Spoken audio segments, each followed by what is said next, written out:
Hello everybody, and today with our guests we will continue to discuss the experience of Japanese licensing tests for foreign medical graduates. So before we start, can you please introduce yourself and your background? My name is Amy. I'm half Japanese and I grew up in the UK. I went to medical school in the UK and I also worked there for 2 years before coming to Japan. And having this background, why did you choose Japan for your medical practicing? Well, I'd always been interested in working somewhere abroad. I'd considered other English-speaking countries as well as some European countries, as well as Japan. The reason I was drawn to Japan is, I guess firstly, it's well known for having a very good quality healthcare system. It's known for having long life expectancy, healthy diet, low obesity rates, which is a huge problem in the UK. And then I guess there's personal reasons, obviously, given my background. I grew up speaking Japanese at home. I grew up with a lot of Japanese media. I spent a lot of my summer and Christmas holidays in Japan, so I'd always wanted to live here for at least a period of my life. And then I guess another reason was I thought that being a bilingual doctor speaking Japanese and English, I'd maybe be like more useful here. It's very rare to come across Japanese patients in the UK, and it's rare that I get to use my Japanese. Whereas here I thought often non-Japanese patients will speak English as a second or third language, so I thought maybe I'd be more useful. So lots of reasons really, not one. Wow. That's a very interesting story, actually. Thank you for sharing. And how did you find this program? How did you find the Juntendo licensing program? I knew of Juntendo originally because they do medical observership programs for medical students, which I'd looked at when I was in medical school. And then I'd been looking for a program like this because I was considering going through the licensing program, and it was just pure luck that my friend Josh, who is a first-year resident now at Juntendo Hospital, joined this program before me, and I think he was posting on Instagram, and I just happened to see it, and then I applied to the same thing. Wow, this is pretty crazy. Wow, it's just the kind of luck. It was that you just found luck. this post. Wow, a very interesting story. And now, could you, as a participant of this program, could you describe to us the process of taking medical exams in Japan, like as a foreigner graduate? I think the very first step for me was sitting the JLPT N1 exam, which is a requirement not only to apply for this course, but also to start the process of applying to sit the medical licensing exams. So I took that probably about 9 months before I came to Japan, and that was sort of the first hurdle. After that, after coming to Juntendo, I applied for the medical licensing exams, and I was put through like the direct pathway, so I have to sit the OSCE, and then if I passed the OSCE, I could sit the medical licensing exam. And I took the OSCE 2 months ago. I managed to pass that, so now I've just got the medical licensing exam to go. Wow, nice. And so you finished your OSCE, you passed it. So can you please tell us how did you prepare for the exam? Maybe you have some advices to people who would like to take this exam in the future? For the OSCE, I tried starting to prepare for it when I was still in the UK, but it was really hard to get hold of resources.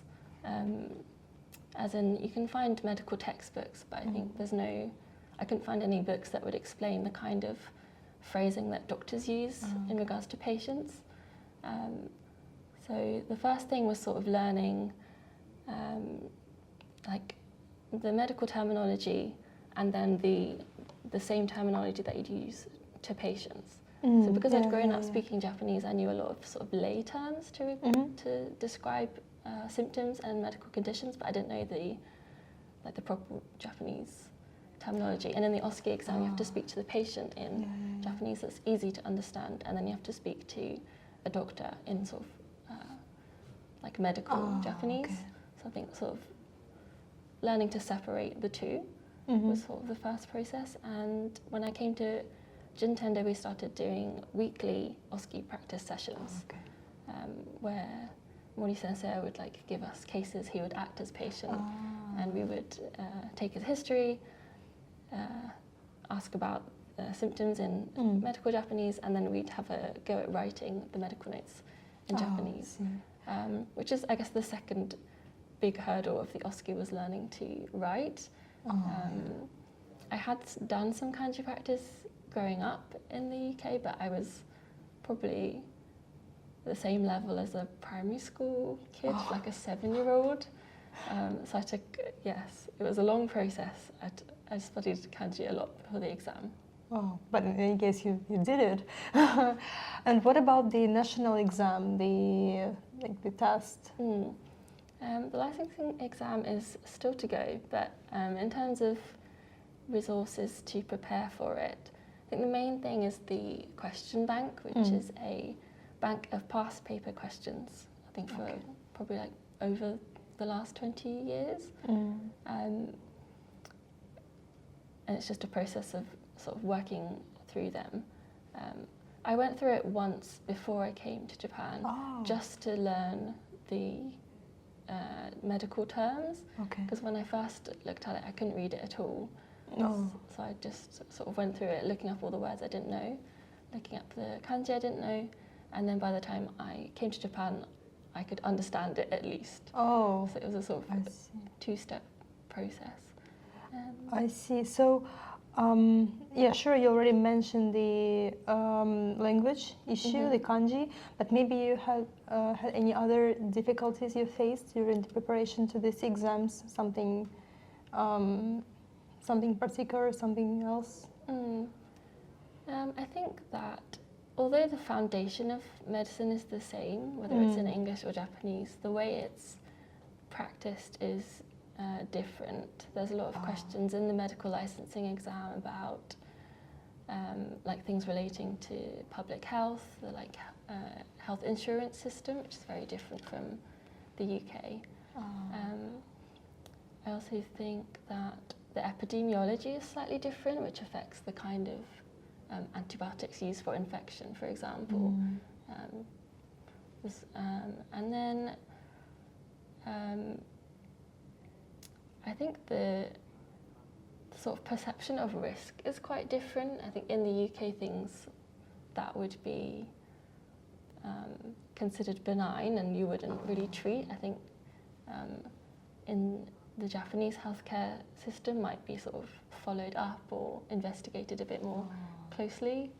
So when I'm preparing for the exam, sometimes I have like an instinct based on how I practiced in the UK, but it's a bit different to how things would be done here.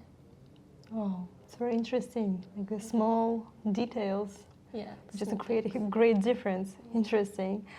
And maybe you have some advice you can give to like our students who probably will come to Japan to have this journey. I think my advice would be to start early. When I look back, it took me about 3 years from starting to work on my Japanese to prepare to come to actually coming, and then I've been here for over a year preparing for the exams. For example, the JLPT exam only happens twice a year, the licensing exams are once a year.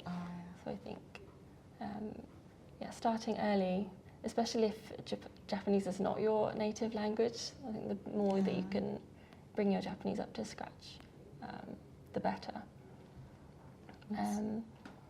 And I guess otherwise just be patient. It's quite a long process, it's difficult, but if you sort of keep working at it daily, it's, you can get further than you think you would initially. I think even a year ago I didn't think I would be where I was, but somehow it's happened with everyone's help.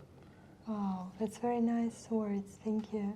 And according to your experience, there are any like helpful resources or systems that help you to prepare better to your exams? Like anything? I think the biggest thing for me was this course. Oh yeah. Because until then I didn't know anyone that was trying to do the same thing. It was quite hard to find information about the process. It was hard to find like resources to study from.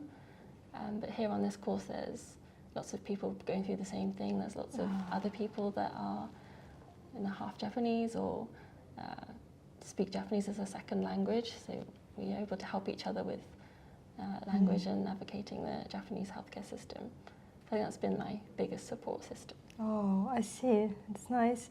And so, according to your future plans, how can you see your future career in Japan? What is your next step? I'm hoping to go into pediatrics. Oh. So I guess my next, I'd like to become a specialist in pediatrics. And I'm hoping that I can use my background in the UK to some use, either helping see foreign patients who aren't confident with Japanese, or maybe with teaching. I think a lot of there's a bit of demand for medical English, sort of learning for Japanese doctors as well. Yeah, that's. So I hope I can be useful in some way. Oh, that's for 100%.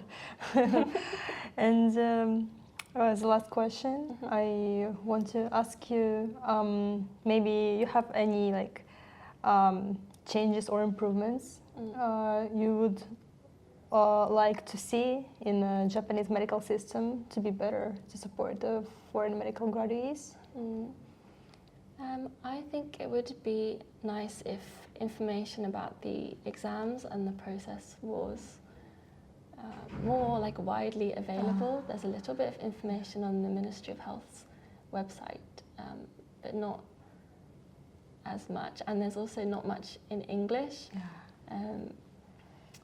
which, I mean, I think to go through the process you have to have a certain level of Japanese, so maybe it's expected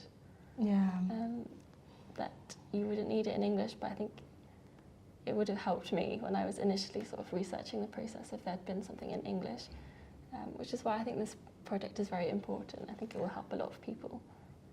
Yeah, thank you. Thank you for today, for joining us with this small interview. Thank you for having me. And see you in the next video.